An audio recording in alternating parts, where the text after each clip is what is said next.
Greetings, I am Tom Earl. On this week's episode, we talk working with intention with Melissa Denizard. Check it out. Woo!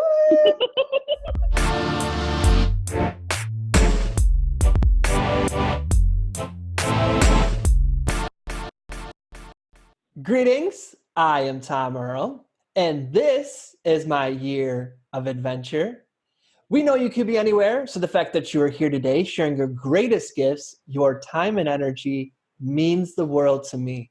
I hope you know that in this moment you are valued, you are appreciated, and you are loved just as you are. As you can see, I am not alone. I have an amazing guest. She goes by the name of Melissa Denizard. How's it going today, Melissa? It's going well, Tom. Thank you. And thank you for taking this leap of faith and agreeing to be on the podcast. I appreciate it so much. Thank you for inviting me. Do you mind if I introduce you to the folks listening via your amazing and inspiring and super cool bio? No problem. Okay. Melissa Denizard, a native of Haiti, is a 20-year-old activist, documentarian, and senior at Babson College. As an activist, she uses her many talents, including public speaking, film, and the written word, to bring attention to the intersections of race, gender, and social class in the United States political framework. Melissa runs a blog that focuses on the intersection of race, gender, and social class in pop culture and politics.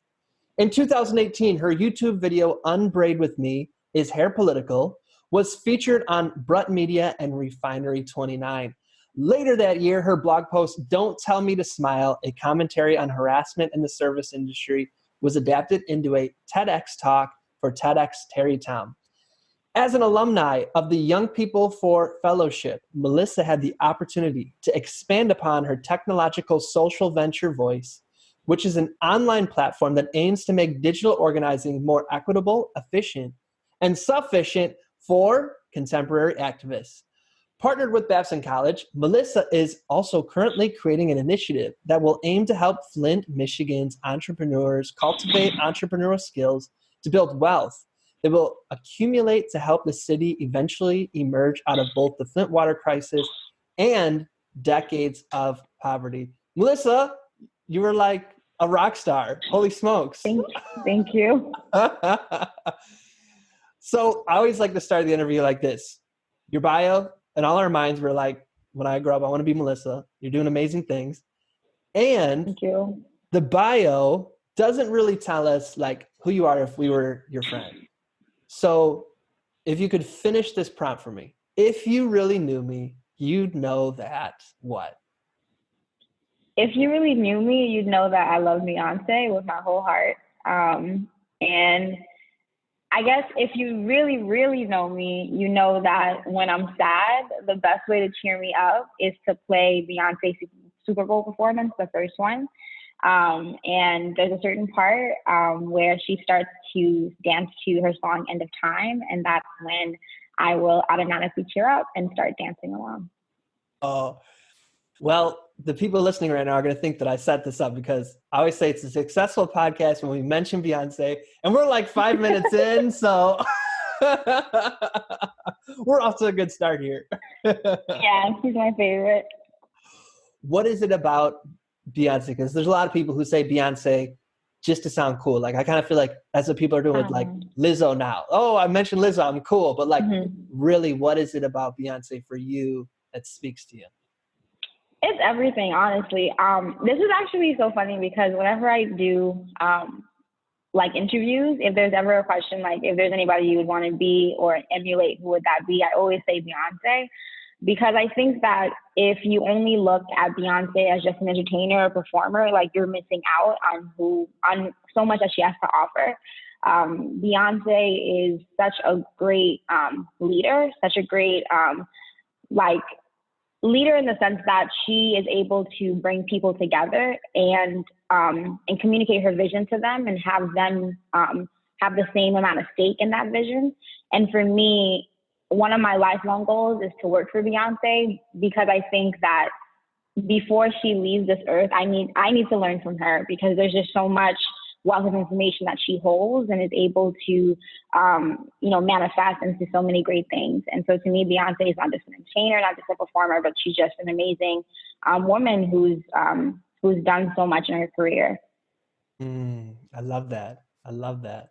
Well, we just documented, time capsuled, so that when you're working for Beyonce, I'm going to replay this. So we already are kind of jumping in, but in your bio, you mentioned that you like to speak to, the intersection of race, gender, and social class in pop culture, which we're kind of doing a little bit right now. When did you discover that, this was a powerful way to give social commentary, was how it shows up in pop culture?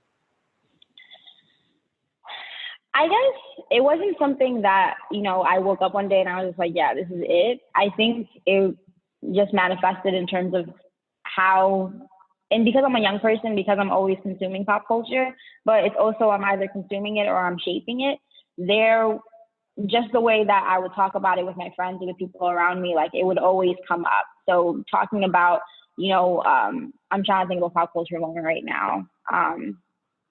Nothing's coming to my mind, but like whenever, for example, if we talk about, Lizzo as a Black woman, as a fat Black woman who's, putting herself on the stage, dancing in lingerie, like, yeah, on the surface, it might just be, oh, like she's confident in herself, but there's so many other layers to talk about there, which is about body image and the systematic oppression that fat people face in society, or her being a Black woman and putting herself up there and saying that not only am I a bigger woman, but I'm also a Black woman and I'm here and I'm confident. And when Black women historically have not been allowed to be confident like I am, there's so many different things to talk about there. But also then when you think about how people talk about Lizzo, or the excuses that people make to critique Lizzo, when usually there's not much to critique, all of that plays into why is it that people feel comfortable saying these things about her?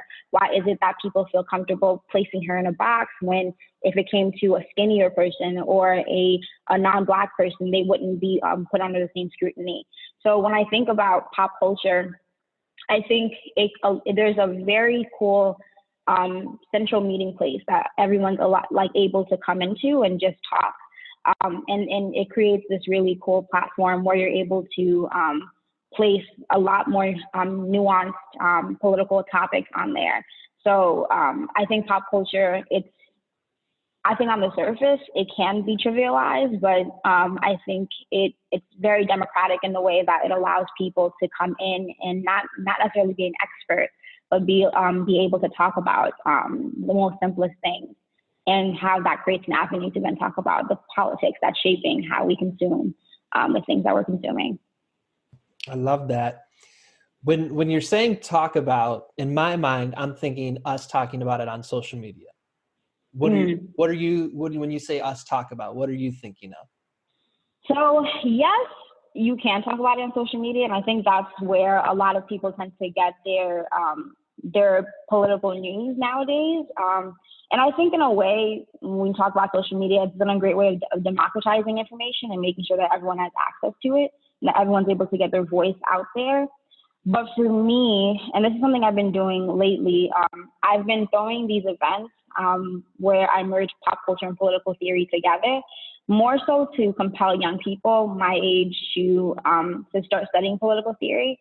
Because as much as we're talking about pop culture, talking about politics, a lot of us aren't reading as much as we should, or as much as people used to. And what I know is if we're not reading texts that were written by our ancestors, texts that are rooted in history, we are not going to actually be able to lead, political movements that are efficient, that actually adhere to all the things that have already been done, and that have, shaped the political landscape that we're in now. And so when I say talk about, yes, I'm talking about social media, but I'm also talking about how do we get into a room together where we're able to discuss these topics with people who are in our communities, with people who have political leanings that align with ours, or political values that align with ours. How do we mobilize in a way that is democratic, but also strategic in the way that we're approaching our current political landscape and our visions for the future? Do you mind sharing us any, those, I mean, those are really powerful questions. Do you mind sharing any of the, and I know it's a big question I'm about to ask, any answers or any insights that have come out of the conversations that you've been involved in or been having? So in August, I had an event, and it was about Beyonce and Jay-Z, and it was talking about specifically Black capitalism and how Jay-Z and Beyonce's views about capitalism contradict or go against what has historically been said by progressive Black leaders. And what I got from that event is, I think one is that there is a hunger for these types of events or these types of conversations, because the young people that were there was one person who told me that, they had dropped out of school because they didn't see themselves represented in what they were learning. And dropping out of school made them worry about, am I going to be able to actually study anymore? Am I going to be able to engage with this scholarship in a way that's nuanced and that's actually fruitful?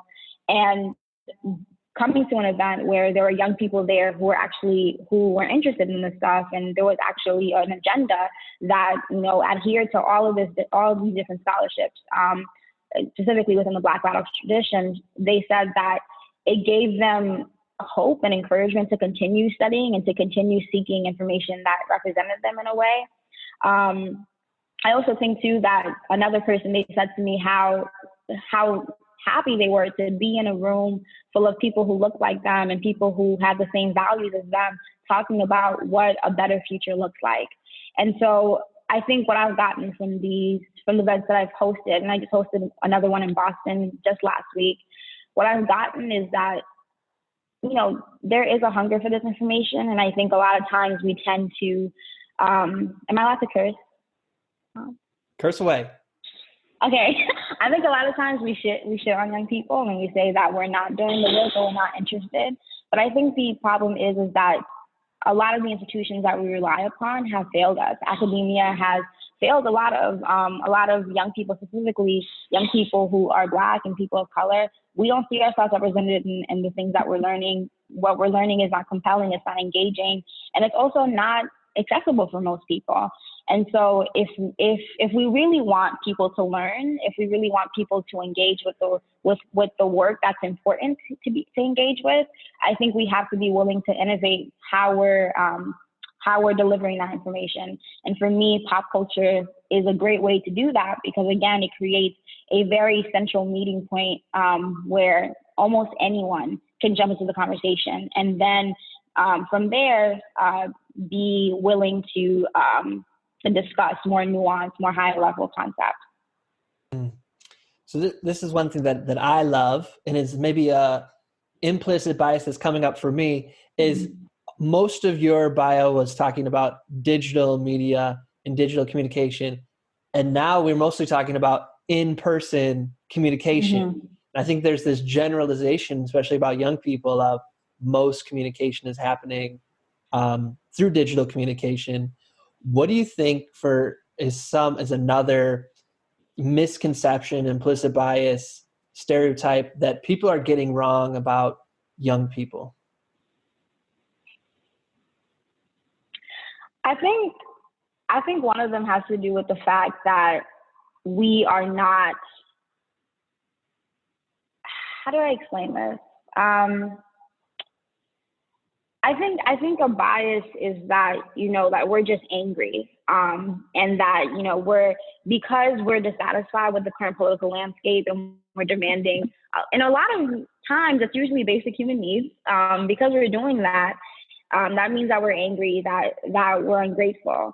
But the truth of the matter is, if we weren't so in love with life, if we weren't so in love with, for some of us, our countries and our people, we wouldn't be doing the work that we're doing. Like, we wouldn't be spending our teenage years and our young adult years, being involved in politics or being on the front lines of movements. Because honestly, that's not always the most fun places to be.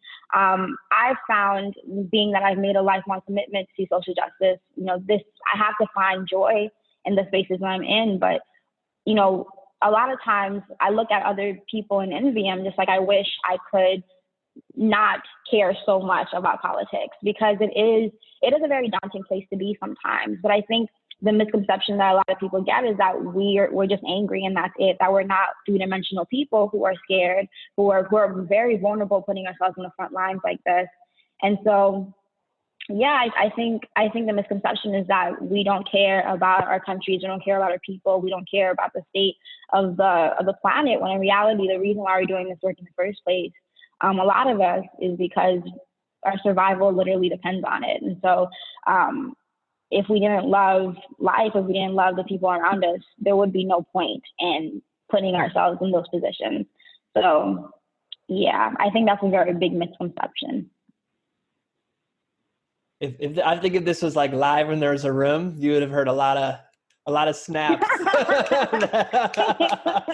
I'm on mute, but I was like, yes, that was awesome. Thank you. You know, if maybe someone's listening right now that was resonating with the part you were talking about, the burden and the burnout and the hardship of not only the issue itself, you know, the issues that are being confronted in activism, but the actual work of activism itself, where they're feeling that burnout, what would be a message, or what would you like to share with them? I would say, one, go to counseling or therapy. That really helps. And I think for me, I started going to counseling in my first year of college because I had a really tough first year of college. I just had a tough college career, but I had a really, really tough first year of college. And I went, and honestly, I didn't really think that there was anything I needed to go to therapy for, other than the fact that, you know, I was struggling and I had a lot of I was going through depression. But when I actually went, there was just so much to uncover and so much to unearth that I had no idea that I was dealing with, but were shaping my everyday interactions and my everyday outlook of the world. So if it's accessible to you, if you are able to go to counseling, and for me, I'm able to afford counseling because I have insurance through my school, I would encourage you to do so, because I think a lot of us, we think that there has to be something explicitly wrong with us for us to make that first step. But a lot of times, there might be something buried deep inside of you that you won't know is shaping your everyday life until you actually go and talk about it with a professional. The other thing I would say too is just to remember, honestly, I would say to give yourself praise a lot more than you do. Because for me, I came to this realization a couple of weeks ago. I was completing a fellowship application, and the questions were just really good questions because they got me to reflect on all that I've done since I was 14.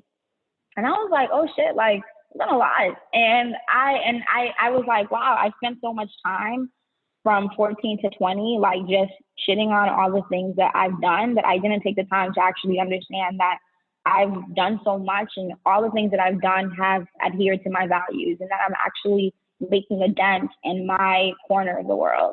And so I think as activists and as organizers, as people within social justice, I think specifically on the progressive end, there's this idea that if you're happy or if you're comfortable, you're not doing enough. You have to struggle in order to get that badge of honor that says wow, you're actually doing real work. When in reality, it doesn't have to be that way. It's okay to be happy. It's okay to eat 3 meals a day. It's okay to, meet your basic human needs so that you're able to do the work in the first place. And so I would just say, for me, a big reminder is to praise yourself and to remind yourself that you really are that bitch. And you really are everything and more. And it's okay to recognize that. It doesn't make you any less of an activist, any less of an organizer, any less of a good person, just for taking the time to thank yourself for the work that you're doing. Because if you don't do it, no one else is going to do it for you. My goodness, you're speaking to my soul. If you don't mind me inserting my own reflections, No, go ahead. 2000, what was that? That'd have been 11/12 when the Syrian revolution started to happen, that eventually turned into the Syrian crisis that it is today. and just, hearing firsthand and seeing all this that was coming out of it, I remember reflecting upon that myself of, if I'm happy, does that mean that I'm not in this with people? Like, can you be happy while you know all that's going on around the world and in just right directly next door? So I appreciated hearing your reflections on that. So thank you for that. I mean, I also think too that like there's a difference between finding joy and being happy and overindulging, because, I think there's a fine balance that we have to reconcile with. And I think a great example that we're seeing now is like the self-care movement. We have this idea that like, yes, we have to care for ourselves, but I think a lot of people now are mistaking that for overindulging. And, I think it's okay to take time, but it's also important to recognize like when we're overdoing it, like when we're taking too much time to rest, or we're buying too much things to take care of ourselves. Because I just think it's important to recognize like how much are you pouring into yourself versus how much are you pouring into other people or the larger political movement that you're involved with. Because I think there has to be a balance. It can't just be you're putting so much into yourself that you forget what's happening out there. And it also can't be that you're pouring so much into other people that you forget what you need and what you need to be, an actual functioning human being. So I think there's a balance that we have, a tight rope that we have to walk. But I would just add that it's important to think about, are you overindulging rather than just taking care of yourself? That's such a good insight. And it reminds me too, and I'd love to hear your thoughts that, the work in and of itself is going to be uncomfortable. Like, it's not going to be like you're just going off of, does it feel good? No, it's not going to feel good because, we're moving the dial. How have you found a relationship with getting comfortable with being uncomfortable? What's your journey been like in that?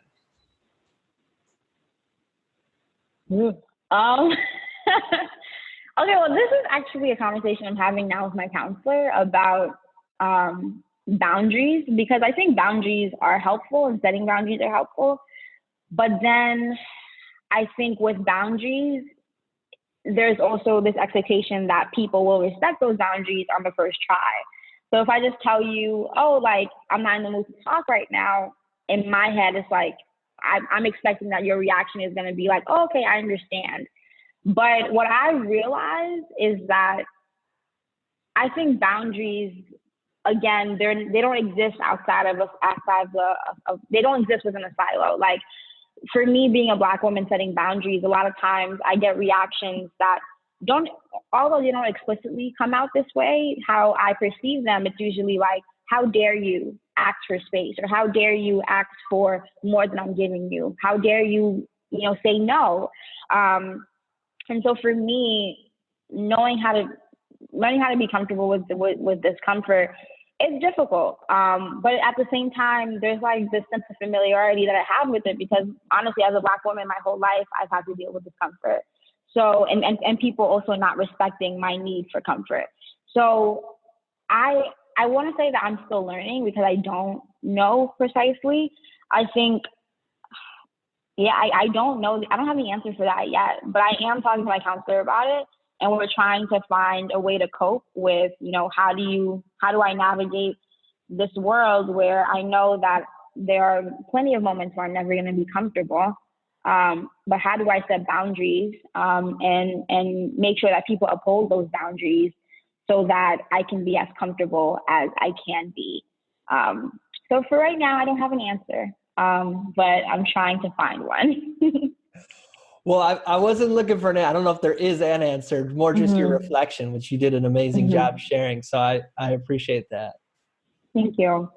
So I'm asking all these really easy questions, and I mean that sarcastically. I know these are, another one coming up is, there are more and more documentation showing that right now in America, in the United States, we're in a loneliness epidemic. And in Oprah magazine this month, or actually the month I'm recording this episode in, so November, they were talking about that people think that it's adults who are the most lonely, but it's actually people between the ages of 18 to 24 who experience the most amount of loneliness. Do you experience that, or do you sense that on your campus or in conversations you're having with your peers? Yes. Yeah. I actually experienced loneliness. I'll start with myself. I've experienced loneliness in my first year of college, and also in, like, I would say the first half of my sophomore/junior year. Um, I think it just had a lot to do with isolation, but also this feeling of like I can do it all by myself. And I think what's helped is learning how to be more vulnerable and learning how to, voice when I need other people around me, which is usually quite a lot because my second love language is quality time. So I need a lot of time with other people to feel whole and to feel good about life and about myself. So I've experienced loneliness firsthand, but I think what I've noticed with my peers, and yes, my peers have, voiced some feelings of loneliness. I think that there are a lot of expectations on young people, and not only expectations, but also like a lot of social, political, economic pressures that are coming in from society as well. Like, we're going to school where, there's just so much work to do. And a lot of times people will say to your face, like your professors will say to your face, I care about mental health, but then they'll just keep on piling on work. And it just doesn't align. Like, how do you care about mental health, but you know that I'm taking like 4 other classes and yet you just keep on piling work? But it's also taking into account that they also have expectations of them that they have to fulfill. But then also taking into account that like we are in a period of time where there's the largest student debt crisis. So imagine you're going to school and imagine you're not doing as well as you would like to, and you've taken out a bunch of loans that you feel as if you're not doing well in school, that means what you're doing, all the decisions you made to take out those loans means that you're a failure. And then taking into account if you're the first person in your family to go to college, or if you're a Black student having to deal with racial discomfort on campus. And then all of that is factored into a society where now, like, we have to manufacture our lives for the exterior. We have to manufacture our lives to look good on social media. And voicing all that to the people around you, it can be difficult because it requires a certain level of vulnerability that a lot of us are not taught to value. Like, vulnerability is something that we see as weak rather than a strength. And so for me, I had to learn that vulnerability isn't a weakness. It's actually something that allows me to build community with other people. But I don't think that's a viewpoint that many people have about vulnerability. And I don't think vulnerability is a place of comfort for many people. So I think a lot of us are lonely, but we're not always willing to say it. And so it manifests in other ways. And one thing my friend Jasmine says all the time is she thinks about how, specifically at my school, how, people have this infatuation with drinking. And it's not necessarily to shame people who drink, but it's thinking about how, we go to this business school where most of our relationships are transactional. And then the only time when you're able to actually let all those pressures go is when you are drunk or when you're high on something. And she thinks about, like, how does that actually manifest for us when we go out into the real world? Now we don't really have any real coping mechanisms except for doing drugs and drinking to get rid of our feelings of loneliness or feelings of inadequacy. So I think a lot of us are lonely, but I don't really think that society at large is taking accountability for why that's happening. For taking accountability for what types of social, economic, political pressures are getting us to that point where we don't know how to cope, that we have all these unrealistic expectations of us. So yes, we are lonely, but I think there's a larger conversation to be had on society's end about what's contributing to that loneliness and what's causing it in the first place. Well, I really appreciate you going there. I know it's a very personal question, and so I appreciate that. Yeah. Mm-hmm. Want to know if I can ask you a question around, this is an assumption I'm making, that you experience potentially microaggressions of people saying things to you like, oh, wow, like you're so articulate and like, can't believe how much. Do you want to speak on that at all? Yeah, we can. Is that the question specifically? Yeah, like, because even I'm thinking some people, and maybe I'll just leave this whole behind the scenes in, people might even be thinking it like, oh man, like Melissa's so like, and the thing that's upsetting me is like that they might be surprised and just like naming that that's like a bias. That's ageism, sexism, racism. You know what I'm saying? Yeah. So for me, I have to do a lot of self-reflection, and I think that's a piece of being an activist or an organizer that's really important. Self-reflection is key. And so for me, when I reflect on certain interactions, either online or offline, what I find is that a lot of people will question the expertise on things, or they won't actually like co-sign anything I'm saying unless it's co-signed by somebody else. So they won't actually support me unless somebody else who was an authority figure said, oh yeah, like Melissa's right. And even then, sometimes I don't get that respect. And so, yes, I am told all the time that I'm very articulate, mostly by white people only by white people, actually. I have to think about that, but it's true. And when I voice my discomfort with that or my annoyance with that, it's usually like, well, Melissa, you are articulate. But it's just like, but again, it's like I'm setting this boundary and telling you I don't want to be called that, but it's being minimized as if like my feelings don't matter, or I'm overthinking it, or I'm blowing it out of proportion. And so, yes, I do get that a lot, but I think beyond just the microaggression of, oh, you're so articulate, what also happens is this undermining of how knowledgeable I am or my life experience just because I'm young. But also too, I think it's not just the ageism aspect of it. It's also like there's race involved, there's gender involved, and all manifests into, again, sometimes it's like, how dare you ask for more? Other times it's like, oh my gosh, I can't believe you know to ask for more. And then in other times it's just like, just shut up. Like, we don't need to hear your voice. And yeah, for me to deal with that, I'm still learning. But I mean, it helps to have people around me who are able to affirm what I'm experiencing.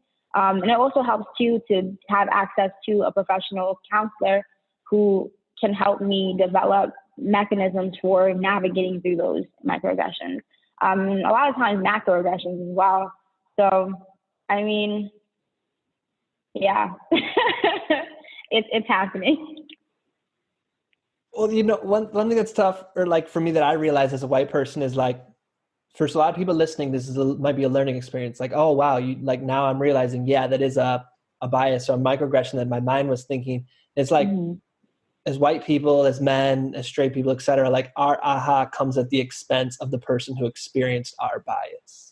You know what I mean? It's just, it's bullshit. It's unfair. So I appreciate even now you taking the time to the energy to share it and explain your reflections. So I appreciate that. Thank you. Is there anything that you're working on that, as we begin to wrap up, that you want to speak on or you want to share with us?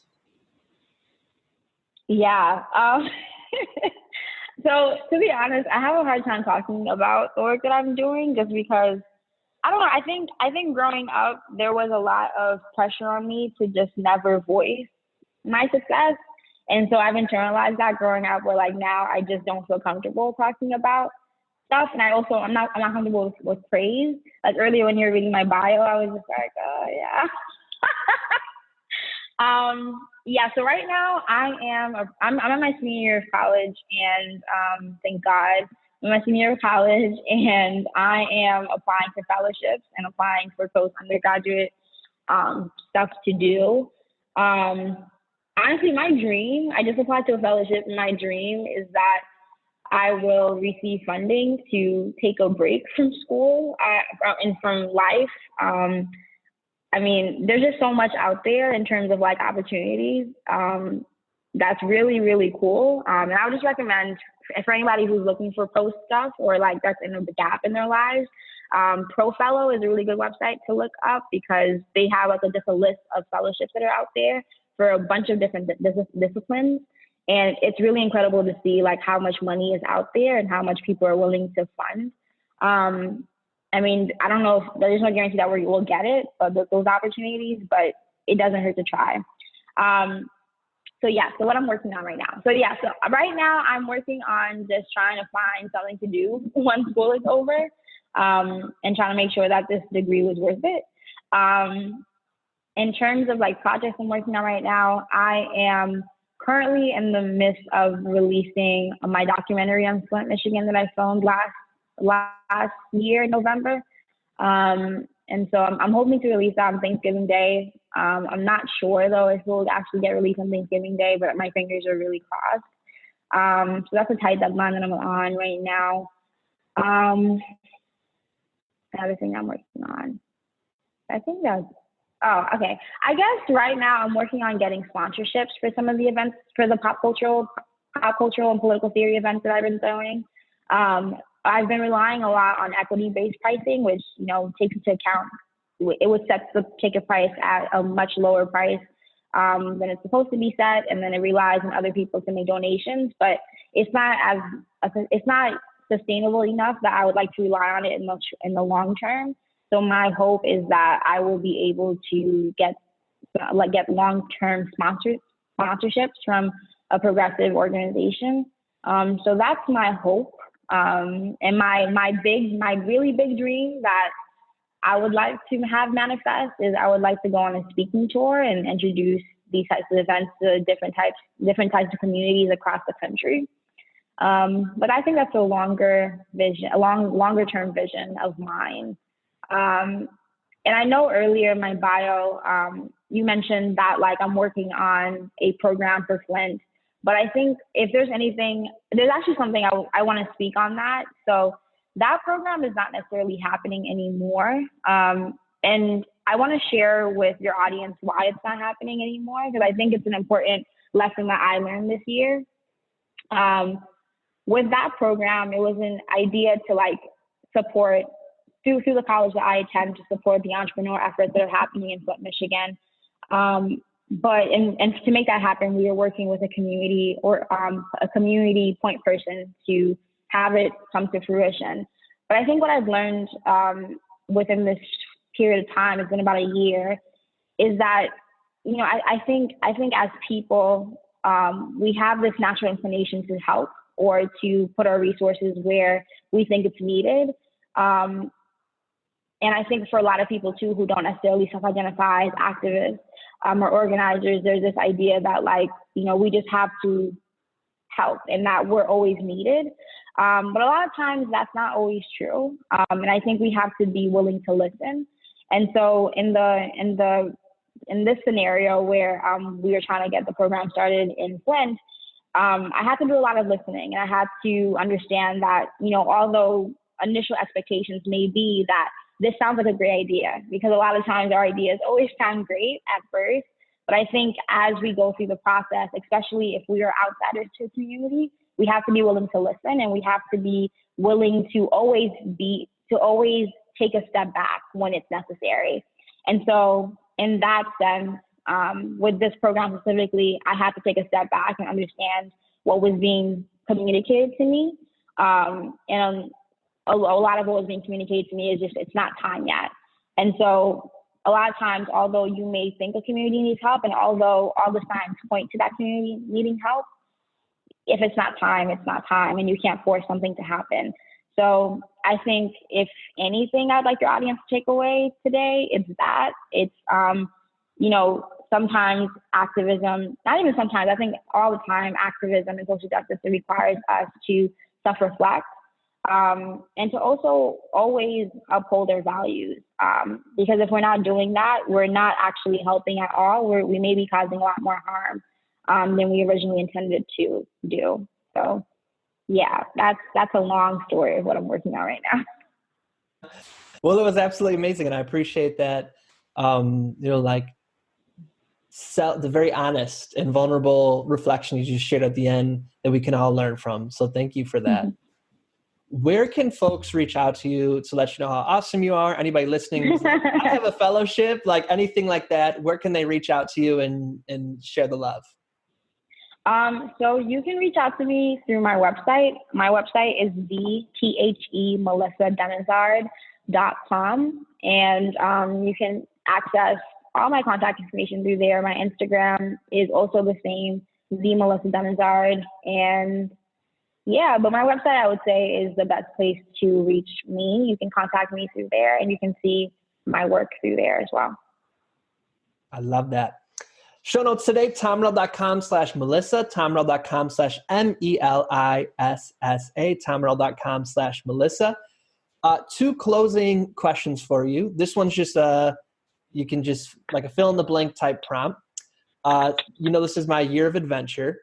So for you, here's the prompt for you.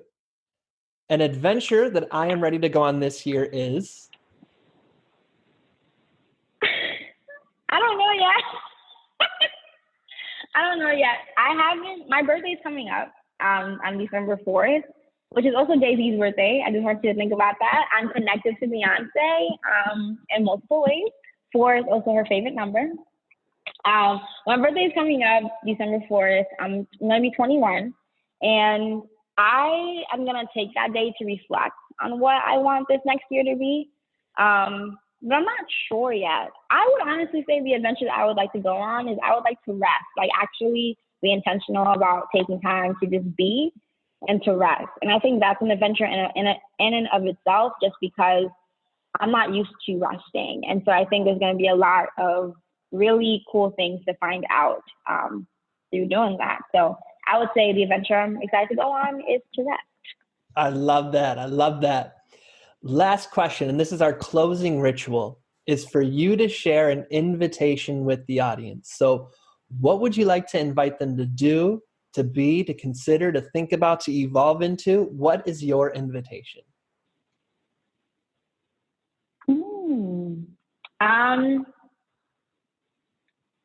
I would like to invite you all to, I don't know.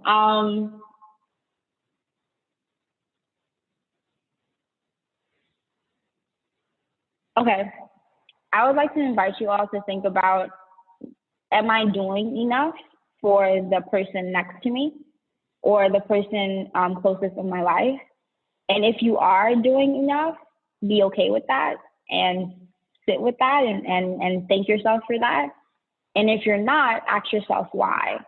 And what is it about yourself that you could extend to them to make their lives just a little bit better. I love that. Melissa, I want to thank you so much for your energy, for your gifts, for everything that you shared with us here today. It truly means the world to me and to all those listening. So thank you so very much. Thank you so much for inviting me. When you actually sent me a message to be on your show, I had been thinking about like, oh, I need to like reach out to podcast hosts. I need to like get on a podcast. And when you reached out to me, I was just like, yay, it's a sign. So thank you. I love that timing. I love that alignment. That is amazing. Yeah. Well, thank you once again. I appreciate it. Yeah. And to all of those who are listening, as always, we're wishing you peace and blessings. Thank you. One more thing. I'd love to continue the conversation. Feel free to join me at tomrell.com/join. Subscribe below, or let's connect on social media. Tom Earl Artist. Thanks again for watching.